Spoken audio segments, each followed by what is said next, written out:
Hello friends, welcome back to our channel Pranesh mom vlog. இன்றைக்கி இந்த vlogல நம்ம என்ன பார்க்க போகிறோம் அப்படின்னா, நம்மளுடைய டே டு டே லைஃப்க்கு தேவையான முக்கியமான 5 டிப்ஸ் தான் வந்து பார்க்க போகிறோம். உங்களுக்கு ரொம்பவே யூஸ்ஃபுல்லான இந்த டிப்ஸ், ஈஸியாக செய்யக்கூடிய இந்த டிப்ஸ் எப்படி செய்கிறதுன்னு பார்க்குறதுக்கு முன்னாடி, இப்போ தான் ஃபஸ்ட் டைம் நம்ம Pranesh மாம் vlog சேனல் பார்க்குறீங்க அப்படின்னா மறக்காமல் நம்ம சேனலை சப்ஸ்கிரைப் பண்ணிவிடுங்க. இப்போ வீடியோக்குள்ளே போகலாம். டிப் நம்பர் 1, மழைக்காலம் ஸ்டார்ட் ஆகிட்டாலே நம்ம கிச்சனுக்கு அலையா விருந்தாளியாக வர்றது அந்த குட்டி குட்டி கொசு தான். ரொம்ப குட்டியாக பிளாக் கலரில் இருக்கக்கூடிய அந்த கொசு நம்ம என்ன தான் கிச்சனை க்ளீனாக வச்சுருந்தாலும் அது வந்துகிட்டே இருக்கும். அதை வந்து எப்படி வராமல் தடுக்கிறதுன்னு பார்க்கலாம். ஒரு 10-15 கிராம் எடுத்துக்கோங்க, 2 டம்ளர் தண்ணி சேர்த்துக்கோங்க, இது கூட ஒரு 4-5 கற்பூரம் சேர்த்துக்கோங்க. இந்த தண்ணியை வந்து நல்லா கொதிக்க வச்சுக்கோங்க. இந்த கிராம்பு அதுக்கப்புறம் அந்த கற்பூரம் வாசனைக்கு வந்து அந்த குட்டி குட்டி கொசு வரவே வராது.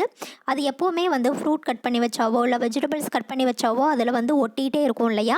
இந்த கற்பூரத்தை வந்து கையிலேயே நல்லா கரைச்சி விட்டுருங்க. தண்ணியில் வந்து கற்பூரம் கரையாது இல்லையா, நல்லா கையில் கரைச்சிட்டு ஒரு ஸ்ப்ரே பாட்டில் வந்து எடுத்துக்கோங்க. இந்த ஸ்ப்ரே பாட்டிலில் இந்த தண்ணியை ஊற்றிட்டு நைட்டு வந்து கிச்சனெல்லாம் க்ளீன் பண்ணிவிட்டு தூங்க போவீங்க இல்லையா, அந்த டைம் வந்து ஃபுல்லாக ஸ்ப்ரே பண்ணி விட்டுருங்க. கிச்சன் கவுண்டர் டாப் எங்கெங்கே அந்த கொசு ஒட்டுதோ அங்கெல்லாம் வந்து ஸ்ப்ரே பண்ணி விட்டுருங்க.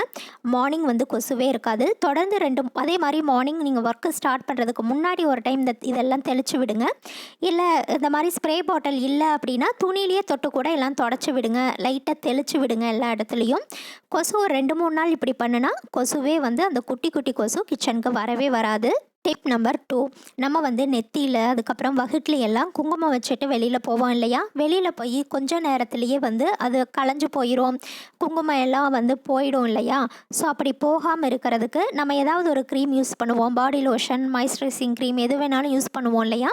அந்த மாதிரி க்ரீமில் வந்து இந்த மாதிரி பட்ஸ் எடுத்து லைட்டாக தொட்டுக்கோங்க.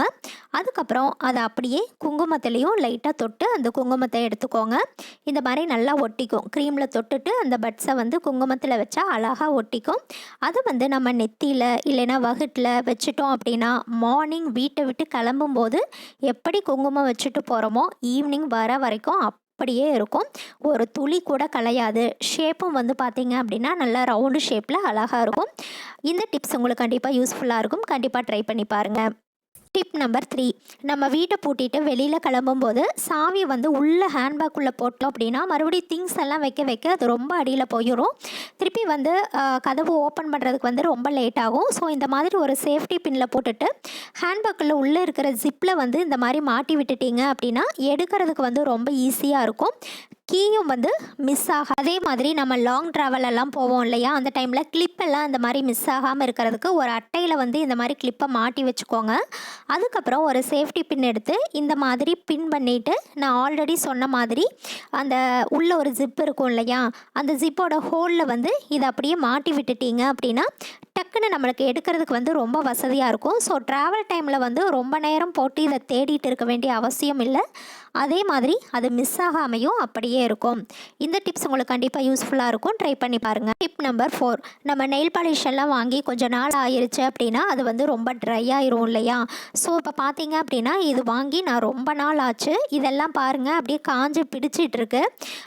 இதை வந்து நம்ம நெயிலில் போடவே முடியாது. ஒரு மாதிரி அப்படியே திட்டாக ஒட்டிகிட்டே இருக்கும். இதை வந்து எப்படி ரெடி பண்ணி சட்டுன்னு நம்ம நெயிலுக்கு வந்து அப்ளை பண்ணுறதுன்னு பார்க்கலாம். ஸ்டவ்வில் ஒரு பாத்திரத்தில் தண்ணி சேர்த்துட்டு அதை ஸ்டவ்வில் வச்சு நல்லா கொதிக்க வைங்க தண்ணியை. அது நல்லா கொதிக்கிற ஸ்டேஜுக்கு வந்த உடனே ஸ்டவ் ஆஃப் பண்ணிவிட்டு அந்த நெயில் பாலிஷையும் உள்ளே வச்சுட்டு ஒரு 5 மினிட்ஸ் அப்படியே விட்டுருங்க.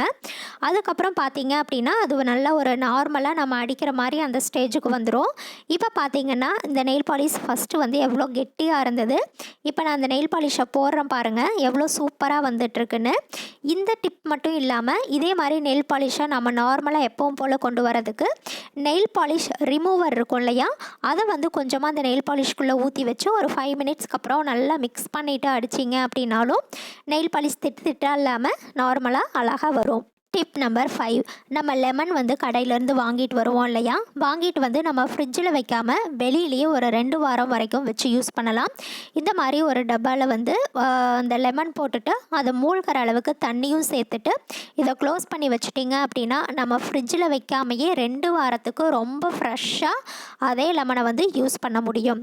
ஓகே ஃப்ரெண்ட்ஸ், உங்களுக்கு இந்த டிப்ஸ் எல்லாம் ரொம்ப யூஸ்ஃபுல்லாக இருக்கும்னு நினைக்கிறேன். பிடிச்சிருந்தா கண்டிப்பாக ஒரு லைக் பண்ணிவிட்டு கமெண்ட் பண்ணுங்கள். சப்ஸ்கிரைப் பண்ண மறந்துடாதீங்க. Bye friends.